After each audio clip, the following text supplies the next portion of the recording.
हरे कृष्णा। आज से मैं आप सबके लिए वैशाख महात्म के अध्याय लेकर आऊँगी। कुल 25 अध्याय हैं वैशाख महात्म के। आज हम पहला और दूसरा अध्याय पढ़ेंगे। तो आइए शुरू करते हैं। बोलिए श्री कृष्ण भगवान की जय। पहला अध्याय। सूत जी बोले कि परमेष्टि ब्रह्मा के पुत्र नारद जी से राजा अम्बरीश ने पवित्र वैशाख मास का महात्म पूछा। राजा अम्बरीश बोले कि हे ब्राह्मण, आपने जो संपूर्ण महीनों के महात्म का वर्णन किया है वह मैंने अच्छी तरह से सुना। सभी महीनों में वैशाख मास श्रेष्ठ है, अतः वैशाख का महात्म विस्तार से कहिए।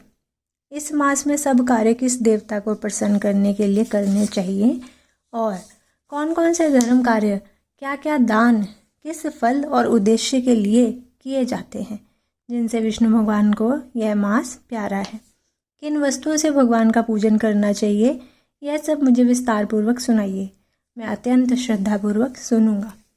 नारद जी बोले कि हे राजन, सभी महीनों का महात्म पहले विष्णु भगवान ने लक्ष्मी जी से कहा था, वही मैंने ब्रह्मा जी से सुना है। सब महीनों में कार्तिक, माघ और वैशाख मास श्रेष्ठ हैं। इन तीनों में वैशाख मास सबसे श्रेष्ठ माना गया है। यह महीना माता के समान सब जीवों को अभीष्ट फल देने वाला है। इसमें धर्म, कर्म, यज्ञ, तप, स्नान और व्रत करना सार्थक है। इनके करने से सब पापों का नाश हो जाता है। इसकी देवता भी प्रशंसा करते हैं। यह मास विद्याओं में विद्या, मंत्रों में प्रणव, वृक्षों में कल्प वृक्ष, गौओं में कामधेनु, नागों में शेषनाग, पक्षियों में गरुड़, देवों में विष्णु, वर्णों में ब्राह्मण, प्रिय वस्तुओं में प्राण, मित्रों में पत्नी, नदियों में गंगा, तेजस्वियों में सूर्य, शस्त्रों में चक्र, धातुओं में स्वर्ण, वैष्णवों में शिवजी तथा रत्नों में कौस्तुभ मणि के समान धर्म करने के लिए सब महीनों में उत्तम इस मास के समान विष्णु को प्रसन्न करने वाला और कोई महीना नहीं है। मेष की संक्रांति वैशाख मास में सूर्योदय से पहले जो मनुष्य स्नान करता है उससे विष्णु भगवान लक्ष्मी जी सहित ऐसे प्रसन्न होते हैं जैसे अन्न से सब प्राणियों की प्रसन्नता होती है। मेष राशि के सूर्य में वैशाख मास में प्रातःकाल जो मनुष्य उनका अनुमोदन करने वाला एक बार भी स्नान कर आहनिक कर्म करता है या एक पग अथवा धनुष प्रमाण भी चलता है या एकाग्र चित्र हो, जो ऐसा संकल्प भी करता है, उसे निसंदेह 100 यज्ञों का पुण्य, 10,000 अश्वमेध यज्ञ करने का फल मिलता है और वह संसार के बंधनों से छूट वैकुंठ धाम को जाता है। ये गजेंद्र ब्रह्मांड के अंतर्गत तीनों लोकों में जितने तीर्थ हैं वे सब बाहर के थोड़े से जल से भी रहते हैं। अर्थात वैशाख मास में स्नान के लिए किसी तीर्थ में ना जा सके तो नगर के बाहर किसी जलाशय में स्नान करना चाहिए। यम की आज्ञा से शास्त्रों में लिखे पाप उसी समय तक गुजरते हैं जब तक मनुष्य वैशाख स्नान नहीं करता है। विष्णु भगवान की आज्ञा से वैशाख मास में तीर्थादि के अधिष्ठाता देवता सूर्योदय से 6 घड़ी तक जल के बाहर मनुष्यों के हित के लिए ठहरते हैं।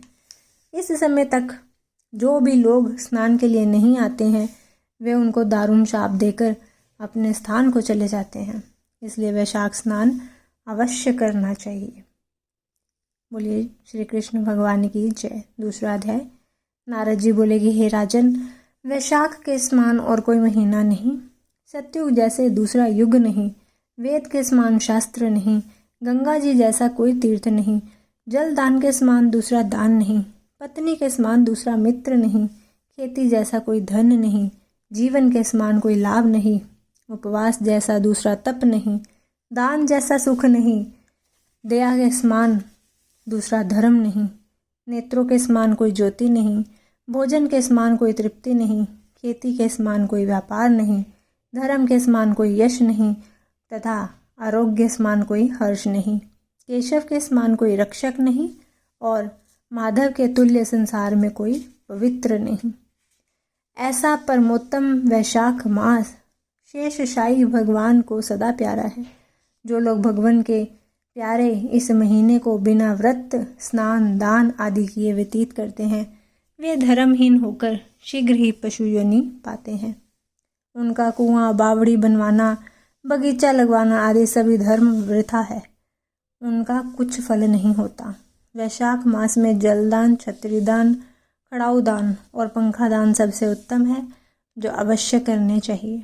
वैशाख में नियम पूर्वक भोजन आदि करने से विष्णु भगवान की सायुज्य मुक्ति निसंदेह प्राप्त होती है। अनेक प्रकार के दान और व्रत करने के उपरांत वैशाख मास में केवल स्नान कर लेने से ही प्राणी आवागमन से छूट जाता है। सब दान करने से संपूर्ण तीर्थों में स्नान करने की अपेक्षा वैशाख मास में केवल जल दान से ही वह फल मिलता है।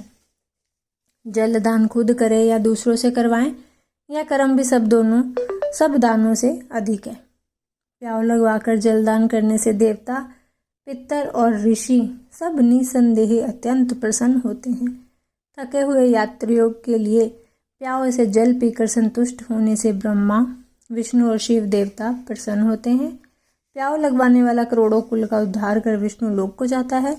वैशाख मास में कुटुंबी ब्राह्मण को जल से भरा घड़ा अवश्य देना चाहिए, उससे चातक की योनि प्राप्त नहीं होती। हे राजेंद्र, प्यासे महात्मा को शीतल जल पिलाने से 100 राजस्व यज्ञ करने का फल मिलता है।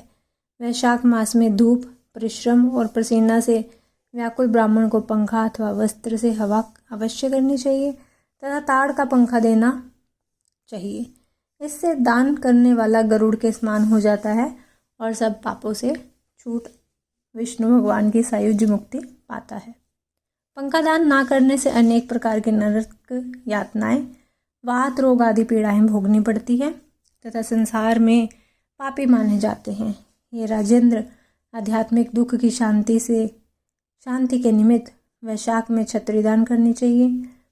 छत्रीदान नहीं करने से छाया को तरसना पड़ता है और महाक्रूर विशाच बन पृथ्वी पर भटकना पड़ता है। वैशाख में खड़ाऊ दान करना, जूता दान करना अति उत्तम है। इसका दान करने से पृथ्वी पर करोड़ जन्म तक राजा होकर अंत में विष्णु लोक को प्राप्त होता है। दान ना करने से संसार के दुख भोगकर नरक की यातना सहनी पड़ती है।